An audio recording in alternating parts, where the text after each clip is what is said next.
السلام علیکم خوفستان کے تمام دیکھنے والوں کو، امید کرتے ہیں کہ آپ سب لوگ خیر و عافیت سے ہوں گے۔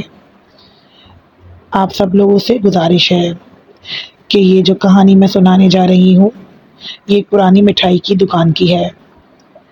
کہانی بہت ہی زیادہ خوفناک اور ڈراؤنی ہے، اس لیے اپنے اوپر دعاؤں کا حصار کر لیجئے۔ یہ واقعہ تقریباً 20 سال پہلے لاہور کے ایک پرانے محلے جس کا نام صرف نئی آبادی تھا تب پیش آیا، چونکہ یہ نئی آبادی بالکل تب بننا شروع ہوئی تھی۔ یہاں ایک ماسٹر غلام علی کی مٹھائی کی دکان تھی۔ ماسٹر صاحب کی دکان رات کو بھی کچھ دیر کھلی رہتی تھی، کیونکہ رات کی شفٹ والے مزدور ان کی گرم جلیبیوں اور حلوے کے دیوانے تھے۔ اسی طرح سے ان کی دکان پر دیر رات تک رش لگا رہتا تھا۔ ایک سخت سردی کی رات ماسٹر صاحب کے بیٹے عثمان کو دکان پر اکیلا رکنا پڑا، کیونکہ ان دنوں ماسٹر صاحب کچھ بیماری سے جوجھ رہے تھے۔ رات کے 1:30 بجے سڑک پر مکمل سناٹا چھا چکا تھا۔ چونکہ سردی کی رات تھی تو آپ سب کو پتہ ہے کہ لاہور میں کتنی سردی ہوتی ہے، اور لاہور کا آدھی رات کو تو لاہور کے اندر اوس گرنے لگتی ہے۔ عثمان نے دکان کا شٹر آدھا گرا دیا اور کاؤنٹر کے اندر بیٹھ گیا۔ عثمان کو نیند آنے لگی۔ جیسے ہی اس کی آنکھیں نیند میں جانے لگی تھی کہ اس نے کچھ عجیب و غریب سی آہٹ سنائی تھی۔ جب اسے دکان کے بالکل اندر سے ایک عجیب سی سر سر کی آواز سنائی دی۔ آواز ایسی تھی جیسے کوئی خشک ریت پر تیزی سے رینگ رہا ہو۔ عثمان نے ڈرتے ہوئے ادھر ادھر دیکھا، لیکن آواز پھر بھی آ رہی تھی۔ ہمت کر کے عثمان کھڑا ہو جاتا ہے۔ وہ بتاتا ہے کہ میں دکان کے اندر کھڑا ہوا لیکن دکان میں کوئی بھی نہیں تھا۔ میں نے ادھر دیکھا ادھر دیکھا لیکن مجھے کچھ نظر نہیں آیا۔ پھر اس کی نظر گلی کے سامنے رکھے ہوئے بغیر ڈھکن کے ایک بڑے سے پرات یعنی کہ بڑے سے ایک برتن پر پڑی۔ کیونکہ حلوائی کی دکان تھی تو بہت بڑی بڑی پراتیں وہاں ہوتی ہیں جہاں حلوے اور جلیبی رکھی جاتی ہے، جس میں آج کی تازہ ترین گلاب جامن تیر رہے تھے۔ عثمان بتاتا ہے کہ وہ منظر دیکھا تو میرے رونگٹے کھڑے ہو گئے۔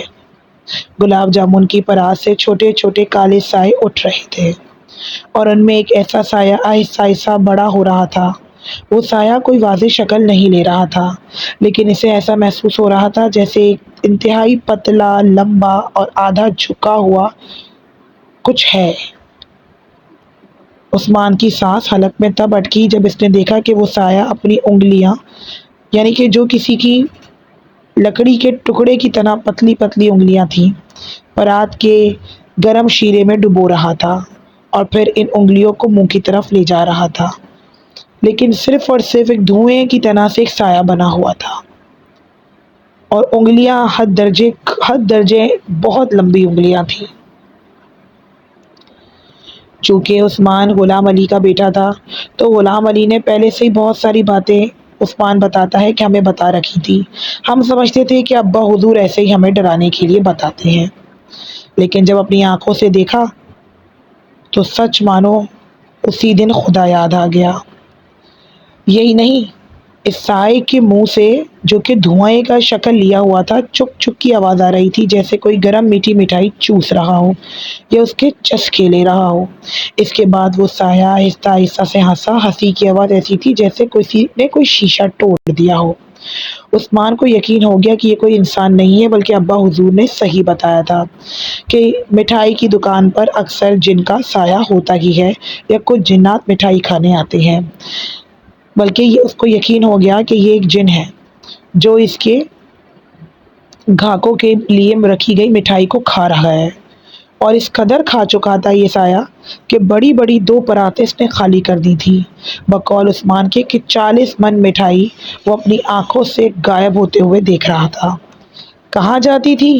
بس کوئی دھواں نظر آتا تھا، کوئی لمبی لمبی لمبی لمبی انگلیاں جو کہ پرات میں ہوتی شیرے میں بھگوئی ہوئی، اور اس کے بعد ایسا لگتا ہے کہ وہ خالی ہوا میں کوئی گلاب جامن اوپر ہوئی ہے اور کچھ جلیبیاں ہوا میں اوپر ہوئی ہیں اور ایک دھوئیں میں غائب۔ عثمان نے فوراً اپنے دل پر ہاتھ رکھا اور آیت الکرسی پڑھنا شروع کی۔ اس کی آواز خوف سے کانپ رہی ہے۔ عثمان بتاتے ہیں کہ وہ بری طرح سے کانپ رہا تھا، لیکن اس نے ہمت کر کے آیت الکرسی پڑھنا شروع کی۔ اس نے ہمت نہیں ہاری۔ عثمان بتاتے ہیں کہ جیسے ہی عثمان نے اللہ لا الہ الا هو الحی القیوم کہا، وہ کالا سایہ فوراً چونک گیا۔ جب عثمان نے لا تاخذہ سنۃ ولا نوم پڑھا تو سائے نے ایک زوردار دہشت بھری چیخ ماری جو صرف عثمان ہی سن سکا۔ عثمان نے محسوس کیا جیسے اس کے چاروں طرف آگ کا ایک حلقہ بن گیا ہو اور وہ سایہ اس کی آگ کو چھو نہیں سکتا تھا۔ سائے کی شکل اب تھوڑی واضح ہونے لگی تھی۔